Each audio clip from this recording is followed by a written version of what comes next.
جی السلام علیکم۔ وعلیکم السلام۔ میں سب جتنے بھی یہاں پہ کینیڈا میں رہنے والے ہیں سب کے بہاف پہ یہ کال کر رہا ہوں۔ کافی لوگ ہیں جو پریشان ہیں،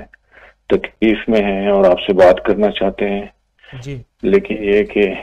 آپ سے بات نہیں ہو پاتی، کسی کی کال نہیں ملتی، کچھ ٹائمنگ کا بھی ایسا ہے۔ جی تو حضرت سب کے لیے ایک تو دعا کی درخواست ہے، سب کے لیے انشاءاللہ دعا فرما دیجئے، انشاءاللہ انشاءاللہ اور سب کے لیے کچھ ایسا وظیفہ فرما دیجئے جس کا بھی جو مسئلہ ہے، کسی کو کینسر ہے، کوئی بیمار ہے، کسی کی شادی کا مسئلہ ہے، جی جی سب کے لیے کچھ نہ کچھ کوئی ایسا وظیفہ بتا دیجئے جس طریقے سے جیسے کلمہ ہے لا الہ الا اللہ محمد رسول اللہ، یہ ہمارا ایمان ہے، اسی طریقے سے ہر ایک کی تکلیف کا مداوا بن جائے وہ وظیفہ۔ ایک اجتماعی چیز بتا رہا ہوں۔ آپ کہتے ہیں کہ میں پورے کینیڈا کی آواز ہوں اور کینیڈا میں بے شمار لوگ ہیں جو مجھ سے رابطہ نہیں کر پا رہے۔ اچھا ایسا ہے کہ آپ نے ایک تو 2 تسبیح صبح شام سورۃ قل ھو اللہ کی،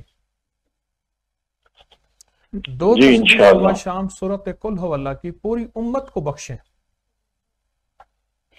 انشاءاللہ۔ اچھا جتنا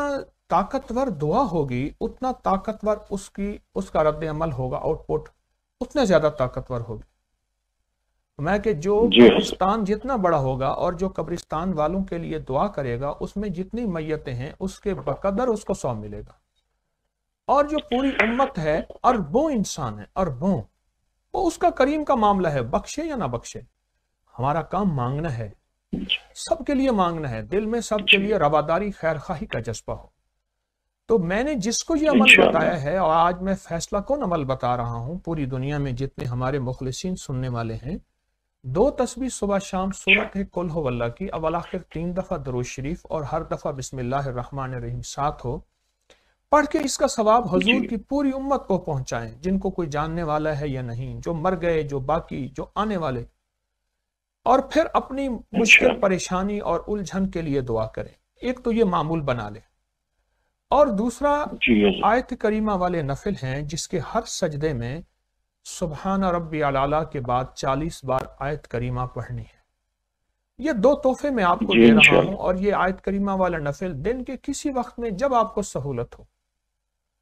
اور یہ 2 جی تسبیح انشاءاللہ سورۃ قل ھو اللہ کی سفر میں بھی کر سکتے ہیں، گاڑی میں، ٹرین میں، جہاں بھی آپ کو مصلی پہ بیٹھ کے، اگر سہولت نہیں ہے، مصروف زندگی ہے، سفر میں بھی کر سکتے ہیں، ساری سہولتیں دے رہا ہوں، کریں صحیح، اور پھر جی زندگی میں رنگ انشاءاللہ دیکھیں۔ انشاءاللہ اللہ پاک نے اس عمل کے ذریعے جو لوگوں کی خیر خواہی چاہتا ہے نا، دعاؤں میں، لفظوں میں، لہجوں میں، جذبوں میں، اور جو لوگوں سے نفرت کرتا ہے جذبوں میں، انتقام کا جذبہ لے کے چلتا ہے، میں نے اس کو برباد ہوتے دیکھا ہے، خزاں ہوتے دیکھا ہے، اور جو لوگوں کی خیر خواہی چاہتا ہے غائبانہ، میں نے ان کی نسلوں کو پلتے پنپتے اور سنورتے دیکھا ہے۔ آپ پوری امت کے لیے کر لیں۔ انشاءاللہ میں ایک پیکج اکثر بتایا انشاءاللہ کرتا ہوں کہ جو مال ہو اپنے ایسے رشتہ داروں کو دیں، آپ کا مال، اگر وہ غریب ہیں، اور رشتہ دار بھی وہ ہوں جنہوں نے ساری عمر آگ لگائی ہو۔ یہ جی چیز ہے بہت زیادہ ہے، رشتہ دار ایسے غریب ہیں ان کو کوئی نہیں پوچھتا، اللہ کے لیے جی کر رہے ہیں، انشاءاللہ اللہ کے ہاں یہ عمل حیرت انگیز ہے۔